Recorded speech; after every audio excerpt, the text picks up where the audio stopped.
Hello and welcome to the ninth edition of our Maca Podcast. I'm Aubree Martinez, and today we're visiting with Crystal Olivarez, Harlingen South's College and Career Advisor. Thank you for joining me today. Of course, I'm happy to be here. Let's get started with the first question. What advice would you give to a student that has no idea what college they want to get into? So, first of all, I would approach it by letting them know that that is completely normal. So kind of taking the pressure off of them feeling like they have to know exactly what college they're going to and what plan they have. And then I would approach it as a best fit scenario. So asking them what their preferences are as far as where they will fit best for their university or college. An example of that would be asking them, will they thrive better in a larger campus with classrooms of 300 plus students, or do they want a smaller classroom setting of 20 students or less?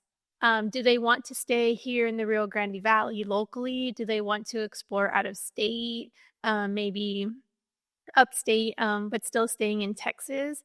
So those are all questions for them, as far as also asking them if they want to go to a private school, which is a smaller university, or a larger public university. So those are all questions just to kind of gauge first where they will fit best. Okay, that's a good answer. That's a good answer. Okay. How do you help students pick out a career when they are unsure of what path they're taking? Yeah, so again, approaching it in a way so that the student knows they don't have to have a set plan. This is more taking steps to get into their future goals, right? But they don't have to know exactly what they want to be or what they want to study. A lot of students do change their majors at university levels, and that is completely okay. So we approach it first by letting them know, by exploring what their interests are. So what are you interested in? And also, what are your strengths? So are you good at math? Are you good at reading? Are you good at research or writing? Even communication skills like what you guys do here. Are you good at communicating? Are you tech savvy? All of those will help us fit them best into a career or a goal that they will enjoy, because we want them to have a job and a career that they're going to love going to. Also asking them what their long-term goals are as far as their work-life balance that they want to have. Like, do they want to have a family? Do they want to own a home? Those are all questions to ask them as far as what their salary level goals are as well. Okay, that's great. On to the next question. How many students do you usually have come in each year? So we work with all grade levels. Predominantly, we do work with the senior class, and our senior class size is about 515 students every year. It does fluctuate, but it's usually about 500 seniors. So we do see those seniors and meet with them one-on-one throughout the course of that entire year. So we do see and meet with every single senior. In the spring, we start meeting with the juniors as well, which is another about 500 students. So we see hundreds of students on a daily basis. We can see about a dozen students or classrooms of students, just depending on what we have planned that day. How would you help a student who is leaving Texas but still seeks assistance on what college or career they want to get into?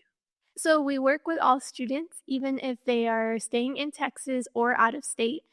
We help them with the college process, which is a different process from Texas schools. So Texas schools would be the Apply Texas website, and out-of-state schools is the Common App website. So that's the first thing we do, is we guide them to let them know that Common App is the correct website. And then we also guide them and advise them on the financial aid process. So even though financial aid still needs to be done, the offers can vary depending on the state. Sometimes students will have to pay out-of-state tuition, so we help them analyze their award letters that way. But as far as helping in-state versus out-of-state students, they get the same guidance from us. What is the earliest time you would recommend a student to apply for a college with the career path already in mind? Yeah, so students are able to start applying their senior year. Some universities will open their applications on July 1st, and others will open it on August 1st. So throughout that course of summer, as they start the first day of school, they can already start applying. When we start school, myself and my other advisor counterpart will go into the English 4 classes and begin doing presentations with them. So if they don't apply over the summer, they have that time, like within those first few weeks of school. We'll go, we'll present, we'll have them open their laptops and start the Apply Texas process. So we want them to apply as soon as possible because the process does take a few weeks. It's not just the application, like they have to send in their transcripts and other items. So we always encourage them to apply before Halloween. Mhm. At what time would you recommend a student to take their TSIs? That's a really good question. So we always advise students to take the TSI as soon as possible. The TSI is offered since 8th grade. So if they don't get a chance to take or pass it in middle school, they can attempt it in 9th grade. And then if they don't pass it, we do not want them to be discouraged because there are plenty of other chances to take the test at their high schools. So at South, we do offer the TSI Monday through Friday, and we offer it every day, all day. They will sign up with their teachers and then they can attempt the test. We do offer tutoring for them, and so we don't want students to get discouraged. We just want you to try your best to pass that TSI test and to attempt the test as soon as possible. Okay, that's a great answer. I'm actually still working on my math TSI. Oh, don't get discouraged. You can do it. You can do it. You just have to keep like attending tutoring and things like that. Good. Thank you. If students prefer to apply online, what would you recommend they do? So the college application process is actually done entirely online. So all of the documents that you need to submit are also done online. So I would suggest that students need to have a reliable email address. If you do not have an email address, I encourage you guys to get one, a professional one. We want you guys to apply for colleges and financial aid with a personal email, not your HCISD email, because that will get deactivated and then you won't have access to it anymore. So no matter what grade level you're in, try to get an email address that's professional, like a Gmail or Yahoo, and then just keep track of everything, like a journal or a planner, to write down all your passwords, all your usernames. So my advice is just to stay organized, maybe with a calendar or a planner, to write down all of the deadlines for everything and all of the websites that are going to be important. Okay, awesome. What is the process of financial aid for colleges students would like to apply to? Yeah, so financial aid is the website is studentaid.gov, and it actually is a senior requirement for graduation that every single senior does need to apply for financial aid.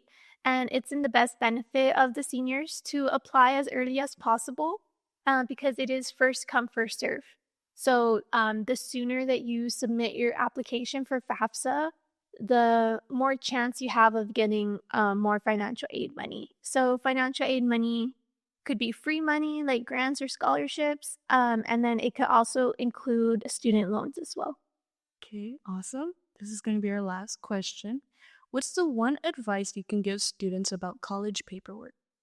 My advice would be to start early and do not procrastinate.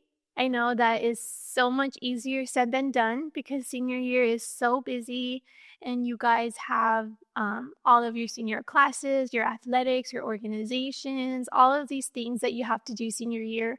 But my advice is to just jump into the process and take it step by step.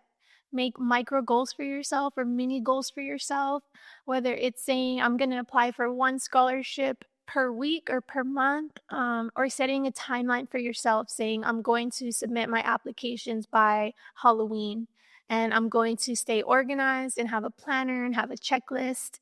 So my advice is just to not procrastinate and to get it done as soon as possible. Okay, awesome. Well, thank you, Mrs. Olivarez. That was very informative and glad you shared some valuable information on Harlingen South's College and Career Room. That does it for this edition of Maca Podcast. Until then, I'm Aubree Martinez. Have a good one. Thank you.